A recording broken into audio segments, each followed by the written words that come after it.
मी तुम्हाला सांगितलं नामधारी असतात त्याजवळ एवढी जमीन तो काय वावरात त्याला वसंत ऋतू काय ते समजलं नाही. आता तो त्या गळ्याला म्हणे काका वसंत ऋतू म्हणजे काय असतं. आता तो पडला पेचात गडी त्याला वाटलं आता वसंत ऋतू काय याला सांगावंच कसं. ते म्हणे वसंत ऋतू काय मला का ते सांगता येत नाही म्हणे. वसंत ऋतू आला की झाडाला फळं येत असते एवढं मला माहित आहे म्हणे. मग ते मालक काय म्हणे आता एक काम करजो म्हणे आता वसंत ऋतू आपल्या वावरात आला की मला एक घंटी मारायची म्हणे फोनवर. साहेब वसंत ऋतू आला मग मी तिथून गाडी घेऊन वावरात येईल म्हणे. वावरात आल्याच्या नंतर त्या वसंत ऋतूला गाडीत बसविल म्हणे. त्याला आपल्या बंगल्यावर घेऊन जाईल म्हणे.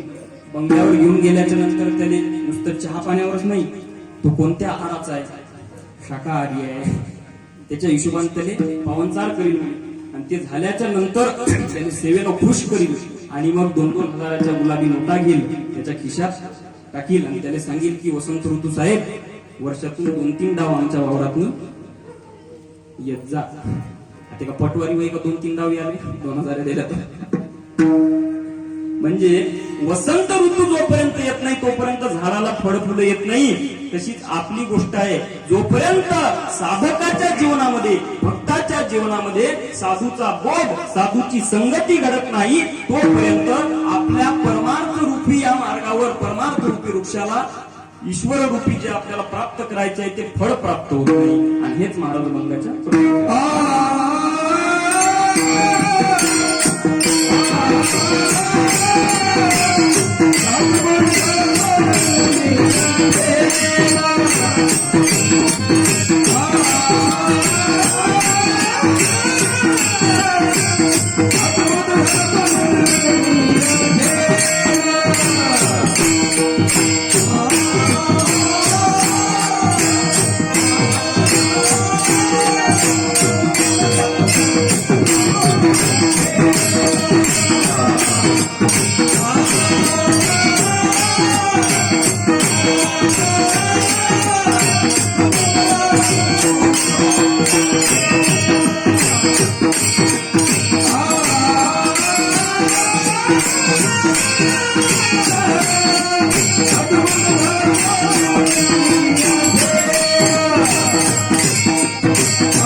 साधू बोध झाला तो नृनिया ठेला खाईच मुराला अनुभव. साधूची संगती माणसाच्या जीवनामध्ये आवश्यक आहे. मी बरेचदा आतापर्यंत बोलून गेलो. ज्ञानोबाऱ्यांनी 5व्या अभंगाच्या शेवटच्या चरणामध्ये सांगितलं की ज्ञानदेव सांगे दृष्टांताची मात साधूचे संगती करणोपाय. का सांगितलं सांगतात कोण त्याला फार महत्व आहे बरं का. ज्ञानोबा काय सांगतात, ज्ञानदेव सांगे दृष्टांताची मात. कधी कधी काय असते माहिती आहे का, कोण सांगतो हे फार महत्वाचं. काय सांगतो हे महत्वाचं नाही, कोण सांगतो हे महत्वाचं. आता समजा इथं नाही आहे आपल्या इथं, आपण सध्या करू शकत नाही, पण समजा आज माझ्या जागी जर इंदोरीकर महाराज उभी असते, मग आपल्याला भुळक्यातच द्यायला लागला असता मंडप. म्हणजे मी कीर्तन करू राहिलो, तेही कीर्तन करू राहिलो, पण कोण सांगतो याला फार महत्व आहे. म्हणून काय सांगतो, कधी कधी काय असते, वक्ता म्हणजे बोलणारा जर सर्वोत्कृष्ट असला आणि त्याचा बोलण्याचा विषय जरी निकृष्ट असला तरी त्या विषयाला उत्कृष्टत्व प्राप्त होते. कशामुळं, त्या वक्त्याच्या सर्वोत्कृष्टत्वामुळं. म्हणून बोलणारा फार महत्वाचा आहे. इथं कोण बोलताय, ज्ञानदेव सांगे. ज्ञानेश्वर महाराज बोलतात. ज्ञानेश्वर महाराज साधे नाही, ज्ञानेश्वर महाराज महाविष्णूचा अवतार, सखा माझा ज्ञानेश्वर. आणि ज्ञानेश्वर महाराज बोलतात काय, ज्ञानदेव सांगे दृष्टांताची मात. दृष्टांताची मात म्हणजे स्वतःचा अनुभव सांगतात. म्हणजे जगाला सांगणारे 3 प्रकारचे आहेत. एक शब्द प्रमाणाचा ज्ञाता, म्हणजे जो शब्द आता मी जसं सांगतो, माझं कसं आहे, इकडून तिकडून पुस्तक वाचायचे 4, इकडून तिकडून 4-5 महाराजाचं ऐकायचं, म्हणजे लोक आहे सांगायचं. हे झालं शब्द प्रमाणाचा ज्ञाता. अनुमान प्रमाणाचा ज्ञाता, परोक्ष प्रमाण आणि अपरोक्ष प्रमाणाचे ज्ञाते. ज्ञानेश्वर महाराज अपरोक्ष म्हणजे स्वतःच्या अनुभवाने सांगतात. आता मग तर कधी कधी मी कीर्तन करतो की नाही इकडे तिकडे, अगोदर सूचना द्या वाटते लोकांना, डिस्क्लेमर टीव्हीवर कसं येते सिरियलच्या अगोदर, की इथं चालू असलेलं हे सर्व कुठून कुठून घेतलेलं आहे. म्हणजे ज्ञानेश्वर महाराज कसं नाही, ज्ञानेश्वर महाराज स्वतःचा अनुभव सांगतात. ज्ञानदेव सांगे दृष्टांताची मात्र. दृष्टांत आपण म्हणतो एखाद्या दृष्टांत झाला, काय झाला, दृष्टांत. दृष्टांत झाला म्हणजे काय, त्याला अनुभव आला. आणि ज्ञानोबाराय अनुभव सांगतात की साधूचे संगती पाय. साधूच्या संगतीशिवाय पर्यायच नाही. इथंच नाही, ज्ञानोबारायांचे बरेच प्रमाण आहे. ज्ञानदेव म्हणे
तरलो, ज्ञानदेव म्हणे तरलो तरलो. माझा स्वतःचा अनुभव आहे. ज्ञानोबाराव सांगतात काय, माझा स्वतःचा अनुभव आहे, मी तरलो. कशामुळे, आता उद्धरिलो गुरुकृपे. गुरुच्या कृपेमुळे, साधूच्या संगतीमुळे. आणि म्हणून कोण सांगतो याला फार महत्व आहे, ज्ञानोबाराय सांगतात. मग आपण ऐकलं पाहिजे की बाबा आपण साधूची संगती केलीच पाहिजे, त्याच्याशिवाय आपल्या जीवनात पर्याय नाही.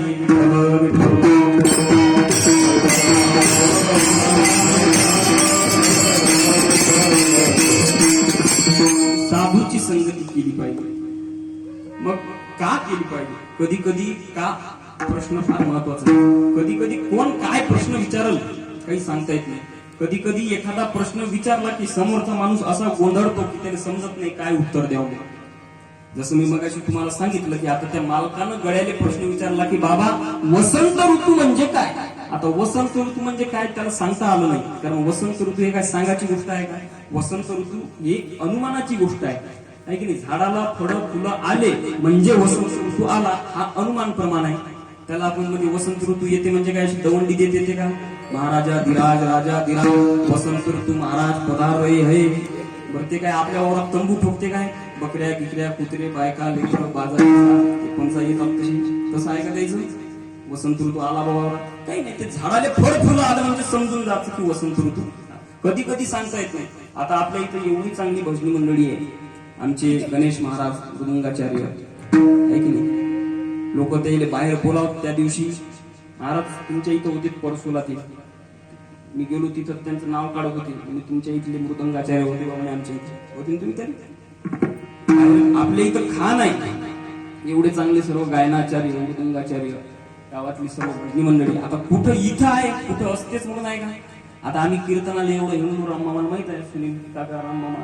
आता आम्ही भजन काही ठिकाणी काहीच सोय नसते, ते लोक अगोदर सांगते महाराज भजनी मंडळ घेऊन या तर कीर्तन होते, नाही तर काही खरं नाही.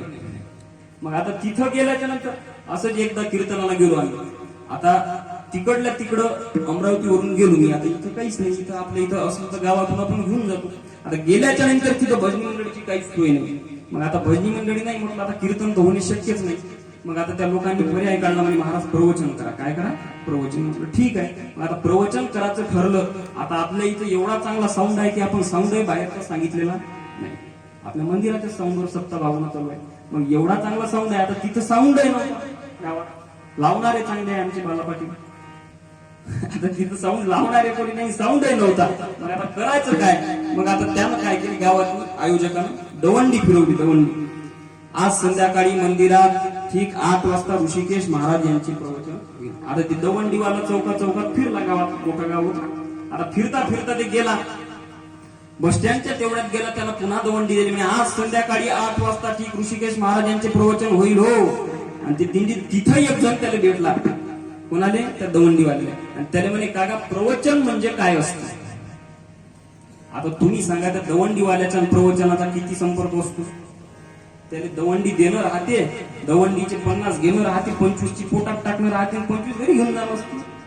त्याने प्रवचनातलं त्याला काही समजते का. पण ते जरासा हुशार होता, त्यानं त्याला बरोबर उत्तर तयार केलं. ते म्हणे बाबू प्रवचन म्हणजे कीर्तनाचं छोटं पिल्लू असतं. काय असते. त्यानं अंदाज कसा लावला, ते म्हणे कीर्तन म्हणजे 2 तास, प्रवचन किती 1 तास. कीर्तनातली एवढे मोठे भजनी मंडळ टाळ फुकवाच विना, प्रवचनात महाराज एकटा. कीर्तनातनी आपलं गायन वादन सर्व चालते, प्रवचनात काहीच नाही. मग जसं कीर्तन मोठं प्रवचन छोटं, म्हणजे कीर्तनाचं लहान पिल्लू म्हणजे प्रवचन. आता असं त्याला उत्तर दिलं एक नाही. म्हणून कोण काय कधी विचारलं काही सांगता येत नाही. मग का साधूची संगती माणसाच्या जीवनात पाहिजे, पण कशासाठी पाहिजे, काही ना काही संबंध लागेल ना त्याचा. जसं एक जण संध्याकाळचा ओट्यावर बसला, उदास चेहऱ्यानं, एकदम नाराज होऊन बसला. आता त्याला 10 जण रस्त्यावरती विचारू राहिले, का हो तुम्ही एवढे नाराज का, तुमची काही तब्येत बरोबर नाही का. ते म्हण नाही तब्येत बरोबर आहे, म्हणजे तुम्हाला काही त्रास गीस म्हणजे काहीच नाही, मग तुम्ही नाराज का बसले. ते उत्तर काही दे नाही. आणि तिकडून तिसरा आला, म्हणे का हो काही तुमचं मूड खराब, म्हणजे तसं काही नाही. मग नाराज चौथा येऊन गेला आणखी, म्हणे का हो तुम्ही काही जेवली घेऊन नाही का, काऊन असे बसले, फ्रेश बसा ना म्हणे. नाराज. शेवटी 5व्याला त्यानं सांगितलं, म्हणजे नाराज याच्यासाठी आहो घरात पिंट्याच्या माईची तब्येत बरोबर नाही. म्हणजे त्याचा संबंध स्वयंपाक खोलीतून होता इकडे नाराज बसण्याचा. तसं संबंध लागल ना. मग इथं साधूची संगती महाराज तुमच्या जीवनात पाहिजे, पण का पाहिजे, तर साधूचा बोध आवश्यक आहे.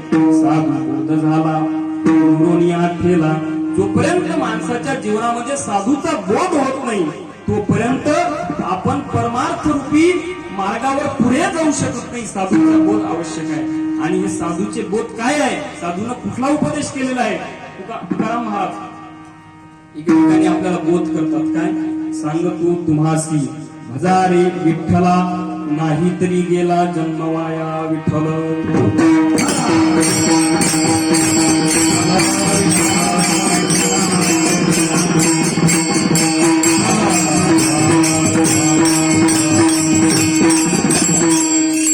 साधूचा बोध तुकाराम महाराजांनी बोध केला. काय बोध केला, सांगतो तुम्हासी भजारे विठ्ठला, नाही तरी गेला जन्मवाया.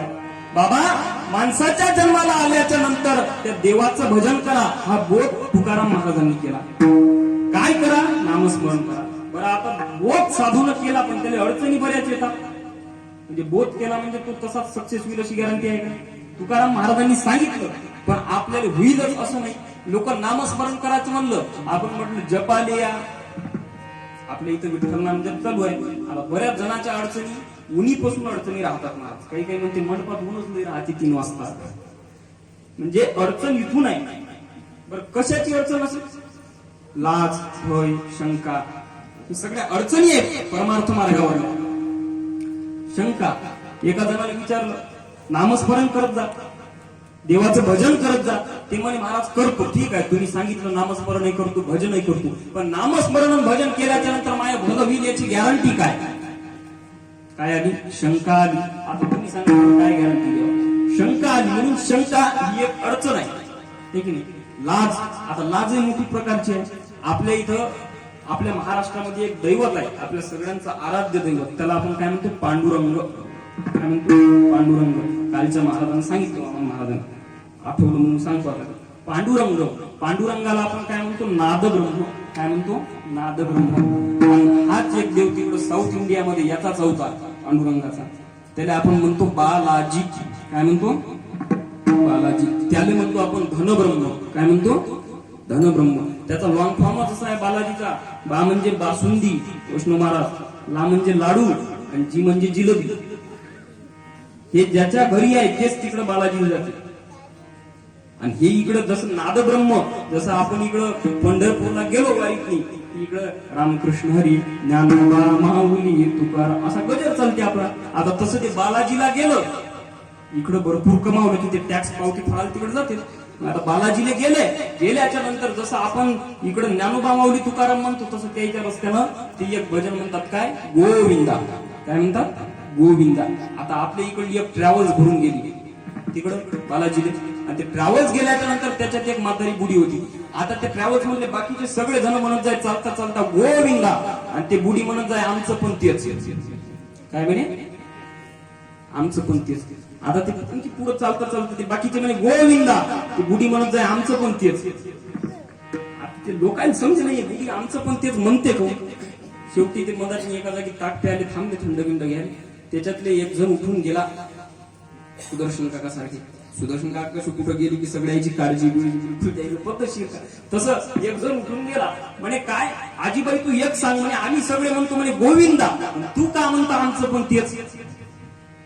ते बुडी म्हणे आमच्या ह्यांचं पण नाव तेच आहे. काय? गोविंदा. म्हणून म्हणतो म्हणे मी आमचं पण तेच. आता तुम्ही सांगा काय आडवी आली देवाचं नामस्मरण करण्यात? लाज. लाज, भय, हे सगळं भय. काही काही लोकांना भय. पंढरपूर वारील चला म्हटलं, महाराज वावरात गंजी लावून आहे, अवकाळी पाणी घेणे आलं तर काय आलं? लाज, भय, शंका हे परमार्थ मार्गावरील अडचणी आहे. मग जरी साधूनं आपल्याला बोध केला, सांगतो तुम्हासी बजारी विठ्ठला नाही तरी केला जन्म वाया. साधूनं बोध केला परंतु ते सार्थक ठरल असं नाही. कारण साधू बोध प्रत्येकाला करतात. साधू बोध प्रत्येकालाच करतात, परंतु प्रत्येकावर त्याचा उपयोग होतो असं नाही. विठ्ठल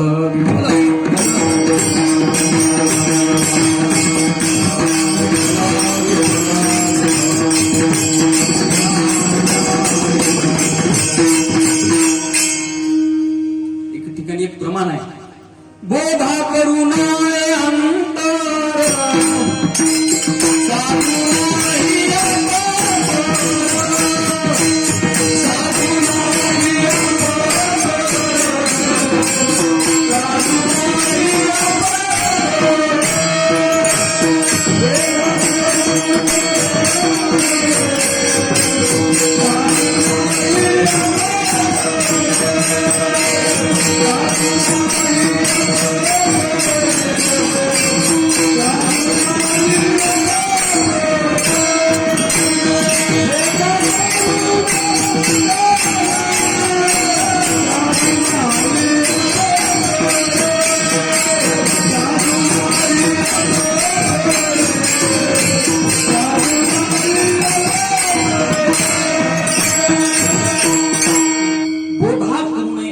साधू नाही आप पर.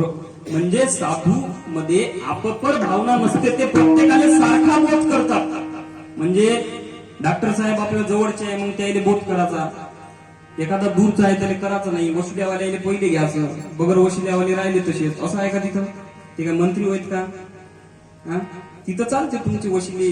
तिथं साधू जवळ काहीच नाही. साधू सगळ्यांना बोध सारखा करते, परंतु त्याचा उपयोग प्रत्येकाने होते असंच नाही. कारण की तुम्ही पाणी येते, पाणी वरून बरसाती पाणी आल्याच्या नंतर एखादा पाण्याचा थेंब जर झाडाच्या पानावर पडला, कुठं? झाडाच्या पानावर, तर ते पाण्याचा थेंब मोत्यासारखा चमकतो. कुठं? ते झाडाच्या पानावर. जर पाण्याचा एखादा थेंब गटारीत पडला तर ते वाया जाते, गटारीतून घाणमध्ये निघून जाते. जर त्यातलाच पाण्याचा थेंब एखादा विस्तवावर पडला तर विस्तवावरचा थेंब लगेच वापरून डबल आकाशात जातो. तेच पाण्याचा थेंब जर सागरामध्ये, समुद्रामध्ये, एखाद्या शिंपल्यामध्ये पडला तर त्याचा मोती तयार होतो. पाण्याचा थेंब अलग अलग आहे का? पाण्याचा थेंब एकच आहे, परंतु बदलली काय? त्याची पडण्याची जागा. आणि ते जागा बदलली की त्याचा परिणाम बदलला.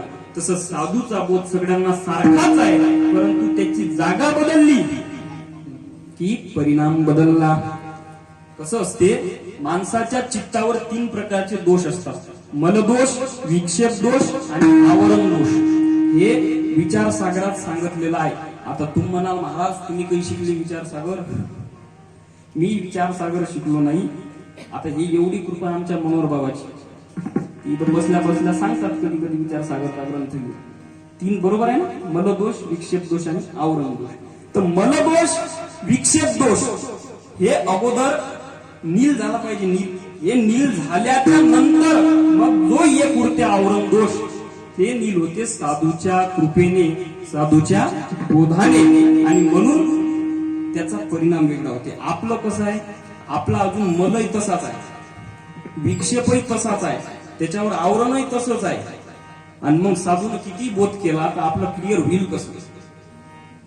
आपलं भांड असं आहे.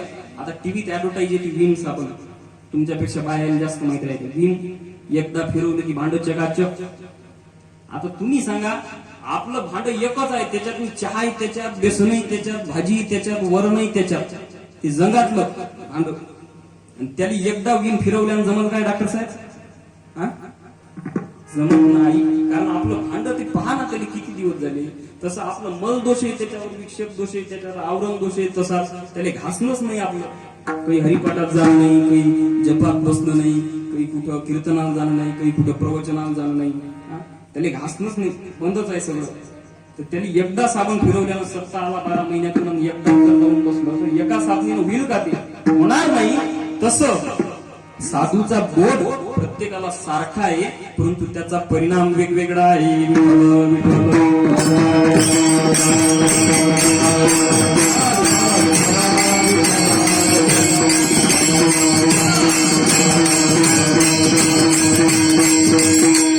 साधूचा बोध एकदा का माणसाच्या जीवनामध्ये झाला तर त्याचा परिणाम काय होतो?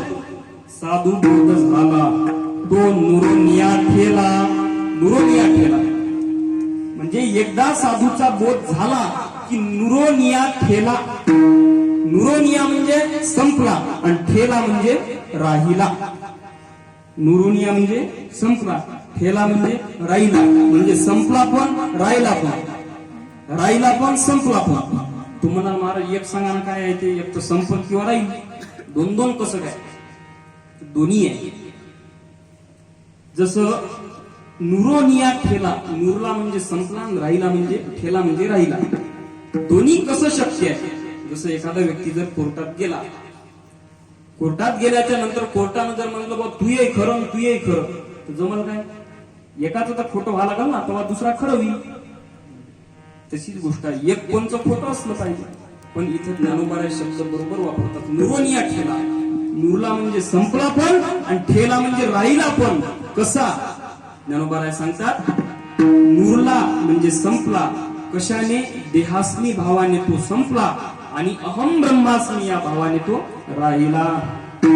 देहास्मी भाव म्हणजे काय? मी हे शरीर आहे, हे शरीर माझं आहे, हा जो माणसाच्या ठिकाणी भाव आहे, हा भाव संपला. अहम देहास्मी हे संपलं आणि अहम ब्रह्मास्मी मी देव आहे ही भावना त्या ठिकाणी जागृत झाली. तेवढं राहिलं, पण ते जास्त काळ राहिलं नाही. काय ते सुद्धा जास्त काळ राहिलं नाही. निरोनिया ठेला आणि लगेच पुढे शब्द वापरले. काय ठाईच मुराला अनुभव. ते जे अनुभव आला अहम ब्रह्मास्मीचा ते सुद्धा ठाईच मुराला. ज्ञानोबाई म्हणतात ते लगेच गेला. आणि त्याला उदाहरण दिलं कसा गेला, तर जसं कापराने आपण अंगार डब्बीची काडी लावतो ते कापूर डाग सुद्धा मागं ठेवत नाही, तसंच त्या अनुभवाचं होतं. हेच ज्ञानोबाई महाराज दुसरं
कापुराच्या वाती उजळल्या ज्योती ठाईच समाप्ती झाली जैसे. विठ्ठल विठ्ठल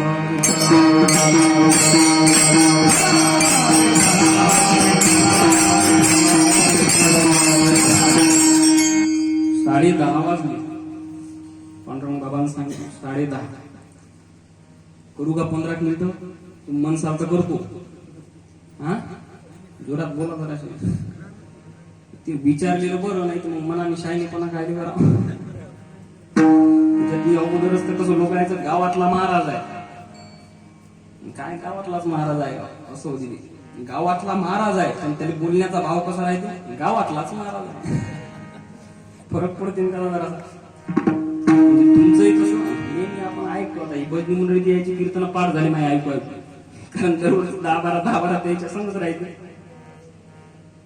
आता माय तसंच आहे म्हणा, गावातलंच कीर्तन आहे ना, शर्टही प्रेस नाही केला. असो 10-15 मिनिटं घेतो.